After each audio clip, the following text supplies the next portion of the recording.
Hey, it's Tom here. Desktop right in the middle.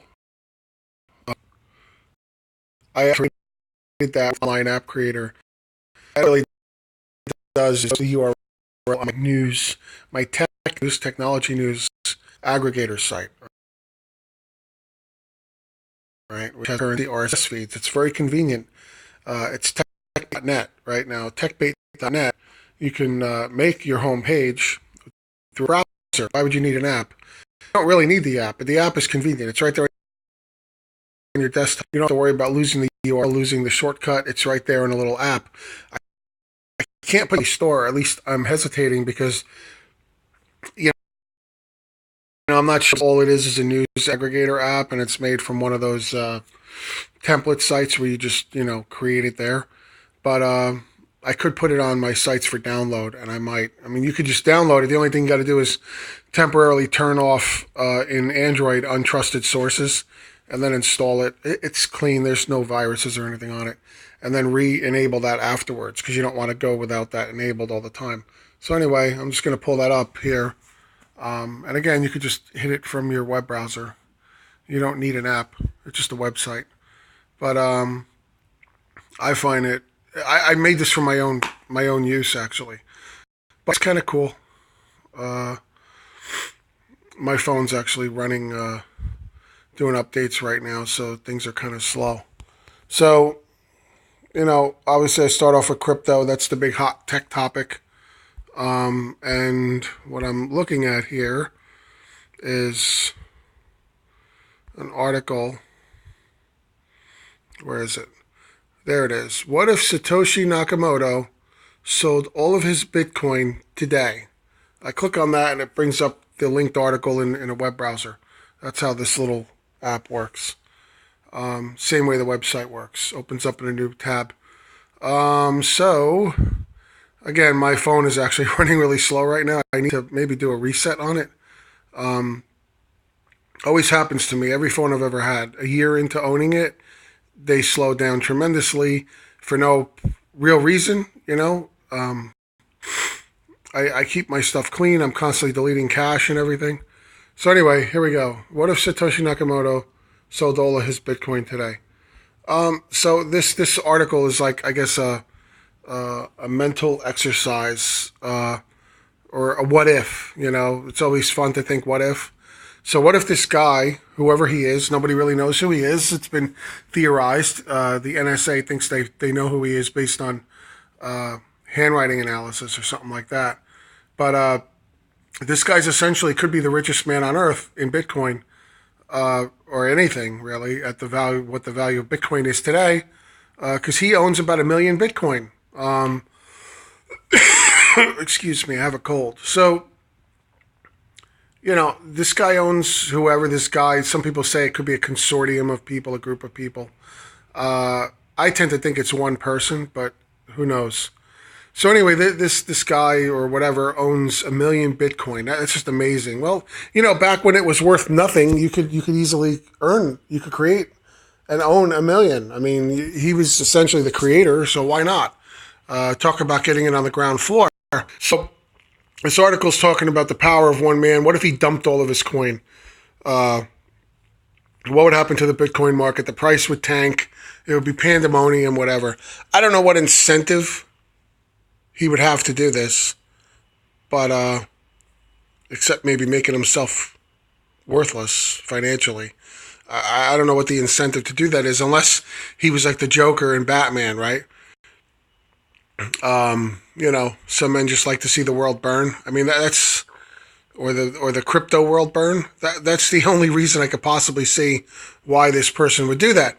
And the funny thing is so it's fun to think about, but and they say he owns more Bitcoin than the U.S. government owns in gold reserves. It's like by percentage. Like he owns like 5% of the market in Bitcoin.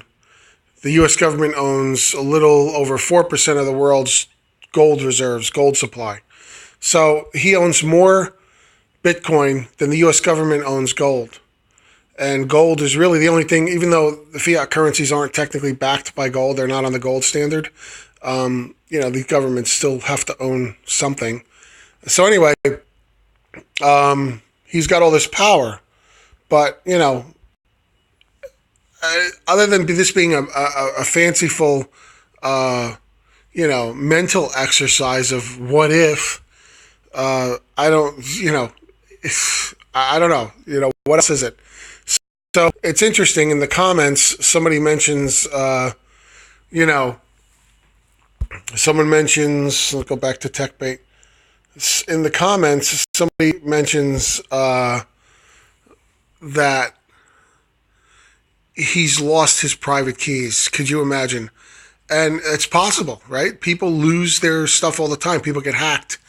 See, he decided to go the route very intelligently of security through obscurity, which is basically nobody knows who he is. So how do you track someone down and hack someone who you don't know who they are? That was very smart.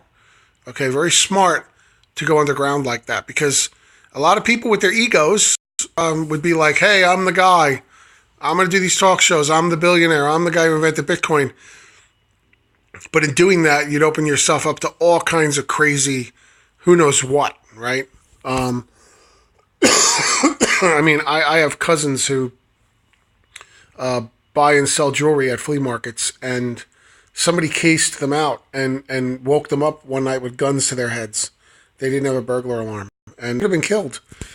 And they were robbed. Literally, the people broke into their house while they were sleeping, and they woke up with guns literally to their heads.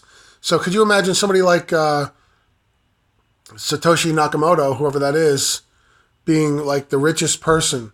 Not only would they be open to all kinds of obvious hack attacks, which has happened to lots of people in the Bitcoin world who own a lot, who are found out to own a lot of cryptocurrencies, but, it could be physical stuff too. So, or even governments could go after this person and off them. You don't know.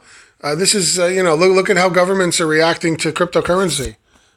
So it was very smart to go the underground route and to try to hide the identity.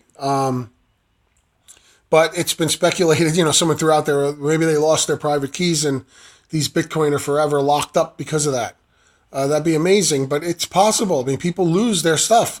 I mean, if I often lament, oh God, back in say 2011, I could have gotten Bitcoin for almost nothing, but it wasn't really on my radar. I had other things going on in my life, and I was making a lot of money that year. I could have literally dumped a lot of money into Bitcoin.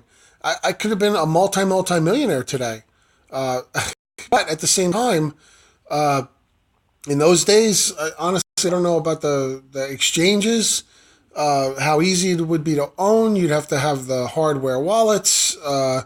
And then again, what about the keys? What about your hard drive dying? A lot can go wrong with that stuff, unfortunately. So you can end up losing whatever you have. And I've heard stories of people, who have a lot getting locked out and losing their stuff, or hardware failures or whatever, not having the proper backups. And then there's the people with the Mt. Gox, the exchange, right? There was an exchange. They lost all this, money because the exchange got hacked. So anyway, but the whole article, that was a tangent. Satoshi Nakamoto. What if Satoshi does still have all that Bitcoin at his disposal and decides to dump it? What would happen to the value of Bitcoin? It would probably tank and whatever. But I don't really know the motivation would be there, like I said, except if this was like a Batman Joker scenario, just to see the world burn, just for the hell of it. If he was a madman, because he'd be tanking his own value. I mean, I don't know. I mean, well, think about it. Think about it. It's a fun mental exercise, right? What if you had all that Bitcoin? Would you tank things just for the hell of it? Would you do things like that just because you could? What kind of a power trip, I would do something just because I could, as crazy as it would be. That's power, right? In a way. Anyway, get on over, bookmark my site, use it as a homepage, whatever. It's really cool. It's got a lot of stuff on here, right? I'm pulling my page right now. My phone's really dying here. It's it's downloading and updating apps, so it's responding slow. This is not the site doing it. It's a simple site. I have a nice price chart on the site. I have a nice price chart as well. No, I don't have every cryptocurrency in there. I'm sure somebody's not going to be happy that their currency isn't in there. I could probably add it, but I think I have a nice mix. And I got a lot of stuff. I got everything from Slashdot to info technology to science news, and even some fun off the path stuff at the bottom of the page. So anyway, check it out, and I don't know, maybe I'll make a blog post about this. See you later.